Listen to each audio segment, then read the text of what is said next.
Hello everyone, Shri IAS academy में आपका स्वागत है। जैसा कि आप जानते हैं कि श्री आईएएस एकेडमी ने मेंस बैकईयर आंसर फ्रेमिंग सीरीज की शुरुआत की थी, जिसमें ऑलरेडी हमारे 16 पार्ट आ चुके हैं। ये हमारा पार्ट 17 है। इसमें हम देखेंगे कि जीएस 3 इकोनॉमी में 2014 में जो प्रश्न पूछा गया उसे आपको किस तरीके से लिखना है। तो चलिए शुरू करते हैं। जैसा कि आप देख रहे हैं, ये जीएस 3 इकोनॉमी का प्रश्न है। 2014 में पूछा गया, 200 शब्दों में हमें इसे लिखना है। तो सबसे पहले हम इस प्रश्न को पढ़ेंगे, इसको इनकोड करेंगे और फिर इसके उत्तर को लिखने का प्रयत्न करेंगे।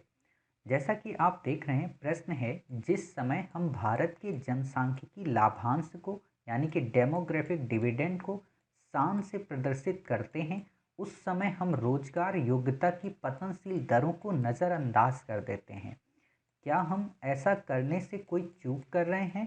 भारत को जिन जॉबों की बेसब्री से दरकार है, वे जॉब कहाँ से आएंगी, स्पष्ट कीजिए।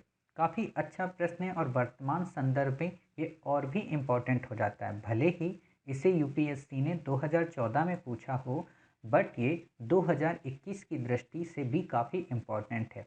तो सबसे पहले इसमें हम उन कीवर्ड्स को तलाशते हैं। तो आप देखिए, एक कीवर्ड्स क्या है? जनसांख्यिकी लाभांश। ठीक। दूसरा कीवर्ड क्या है? रोजगार योग्यता की पतनशील दरें। क्लियर।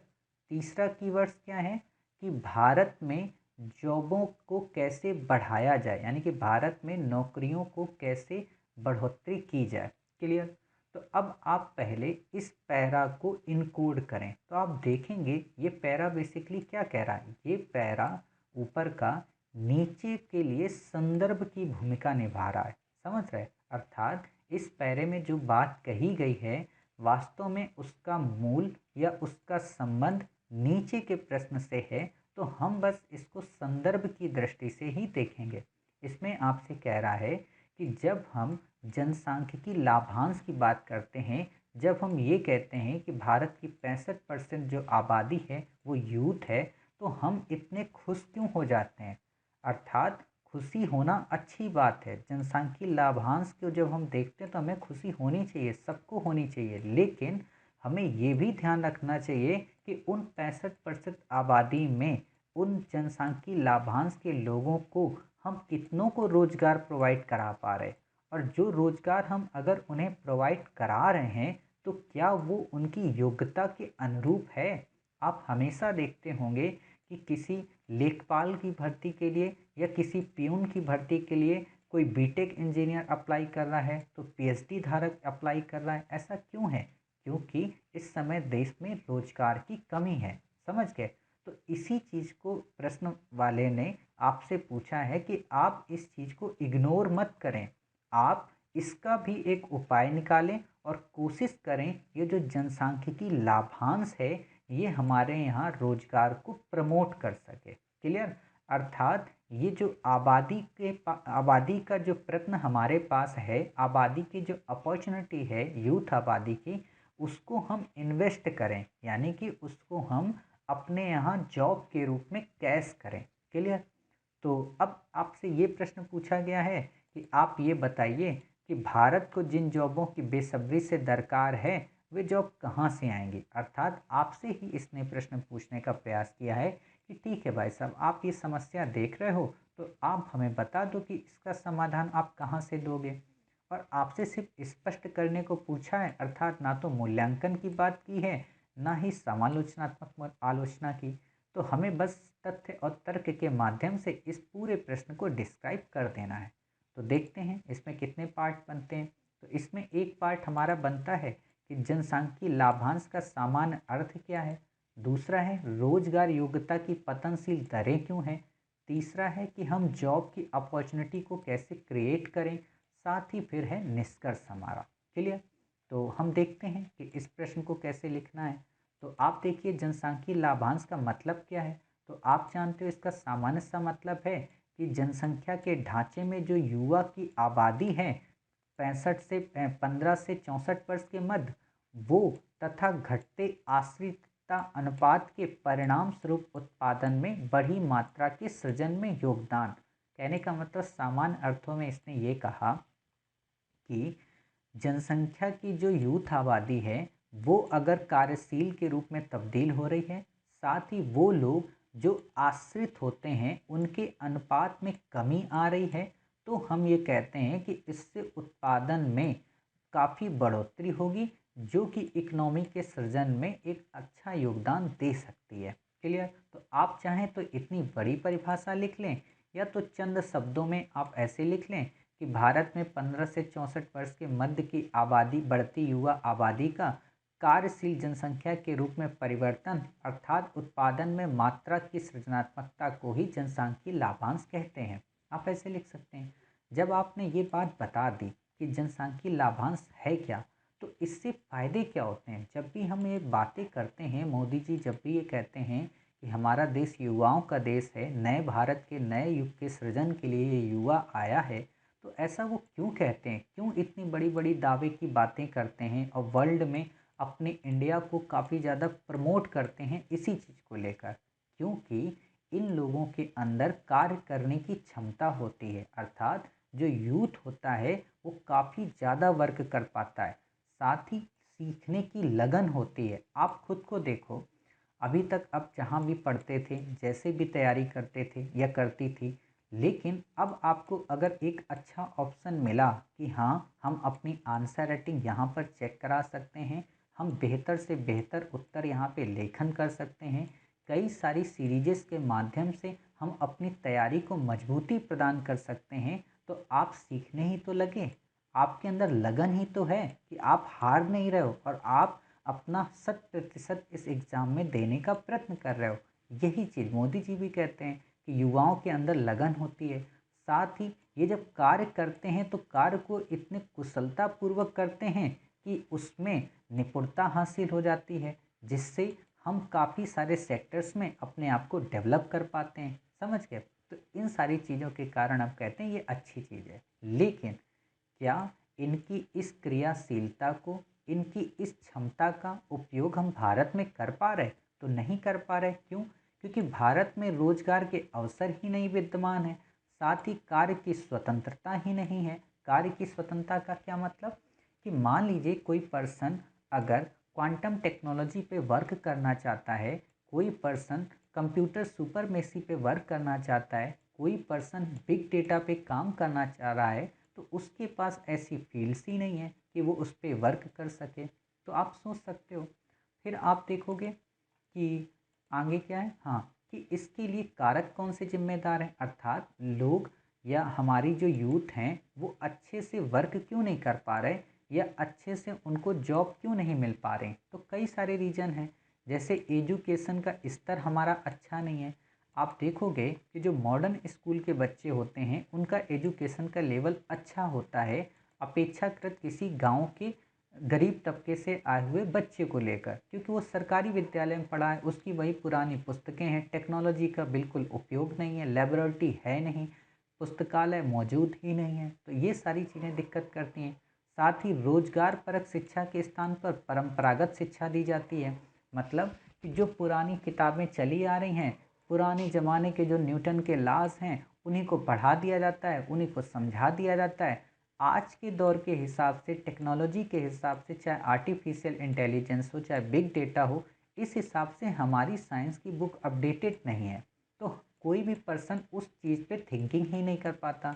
जैसे मैं विगत कई महीने से एक अपने ही मेरे ही सगा भाई है, तो वो क्वांटम सुपरमेसी पे वर्क कर रहा है, और आप जानकर आश्चर्य में होंगे कि अभी वो क्लास 9th में है, और क्वांटम सुपरमेसी के संबंध में जितनी जानकारी उसको है, शायद उतनी मैंने अभी तक उस उम्र के किसी भी बच्चे में नहीं देखी। उसने स्टीफन हॉकिंग की लगभग 3 से 4 बुक्स को पढ़ भी लिया है इंटरनेट में पीडीएफ के माध्यम से, और लगभग जितने भी वीडियोस हैं उन पे वर्क कर रहा है। तो आप देखो, अगर उसको कोई एक अच्छा प्लेटफॉर्म मिल जाए तो वो अपने एक्सपेरिमेंट को सबके सामने ला सकता है। तो इन चीज़ों की कमी है हमारे देश में। क्लियर? फिर आप देखोगे कि कुछ ही वर्गों को गुणवत्तापूर्ण शिक्षा मिल पाती है। आप देखोगे कि क्या कोई स्टूडेंट्स टेक्नोलॉजी के माध्यम से अच्छे इंस्टीट्यूट में अपना पढ़ाई कर सकता है? नहीं कर पाता है, क्योंकि उनके पास पैसे नहीं है, वो गरीब तबके से आते हैं, हम जैसे लोग। फिर है श्रमिकों को प्रशिक्षण के बुनियादी ढांचे की कमी है। आप देखोगे हमारे यहाँ जो मजदूर होते हैं जब वो मजदूरी करते हैं, बट उनको कौशल सिखाने के लिए हमारे पास इंफ्रास्ट्रक्चर ही नहीं है। हालांकि अब भारत सरकार काफ़ी सारे वर्क कर रही है, स्किल इंडिया, स्टार्टअप इंडिया के माध्यम से काफ़ी सारी स्किल्स प्रोवाइड कराई जा रही हैं। प्रधानमंत्री कौशल योजना, कई सारी चीज़ें आ गई हैं। तो ये मैं 2014 के हिसाब से ही बता रहा हूँ। देखिए, आप इस बात को हमेशा ध्यान रखना कि जो प्रश्न हम पढ़ रहे हैं 2014 के हिसाब से अभी बता रहे हैं, लेकिन हम लास्ट में आपको सरकार के प्रोग्राम के माध्यम से इस प्रश्न को अपडेट भी कर देंगे। क्लियर।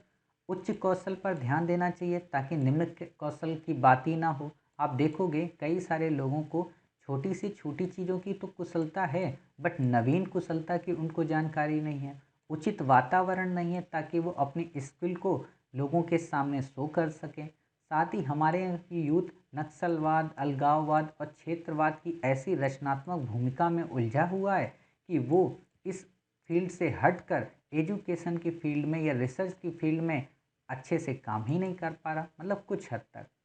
अब आपने जब इतनी सारी चीज़ें देख ली कि हाँ, किस तरह से भारत में युवाओं के अंतर्गत रोजगार की समस्या विद्यमान है, तो अब हमें ये देखना है कि आखिरकार सरकार ने कौन कौन से प्रयास किए हैं। ये पॉइंट देखो, आपको अपने पास से ही लिखना है। क्यों? क्योंकि ये पॉइंट किसी को पास पता नहीं होगा। आप सुझाव जब दें तो उससे पहले बता दें कि वास्तव में सरकार ने कौन कौन से काम कर रखे हैं। तो आप बताओगे कि सरकार ने काफ़ी सारे इंक्यूबेशन सेंटर्स ओपन किए, मेक इन इंडिया प्रोग्राम चलाया, skill India, stand up India program चलाया, स्टार्टअप्स को लॉन्च करने के लिए काफ़ी सारे इनिशिएटिव किए, चाहे वो मुद्रा स्कीम्स हो। आप देखोगे वोकल से लोकल की बात हो रही, आत्मनिर्भर भारत की बात हो रही, तो इन सारी चीज़ों का आप उल्लेख कर सकते हो। और जब ये सारी चीज़ें बता दोगे तब आप बताओगे कि हालांकि सरकार को अभी अन्य क्षेत्रों में रोजगार बढ़ाने के लिए प्रयास करने की आवश्यकता है। और वो कौन कौन से हैं क्षेत्र, तो आप बताइए कि औद्योगिक व विनिर्माण क्षेत्र में अगर हम निवेश को प्रमोट करेंगे तो इस फील्ड में बूस्ट आएगा, जिससे लोगों को काफ़ी ज़्यादा रोजगार मिलेगा।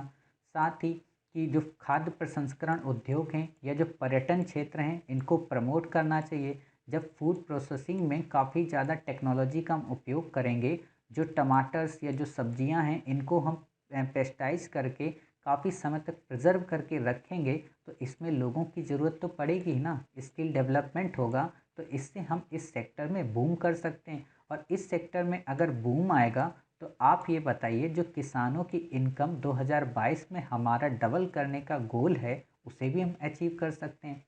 पर्यटन के क्षेत्र में हम बढ़ावा दे सकते हैं, खासतौर पर ग्रामीण पर्यटन को, इन्वायरमेंट, इको टूरिज्म को, इनको प्रमोट कर सकते हैं। और कोविड-19 के टाइम पीरियड पर ये चीज़ तो काफ़ी इम्पोर्टेंट रोल प्ले करेगी।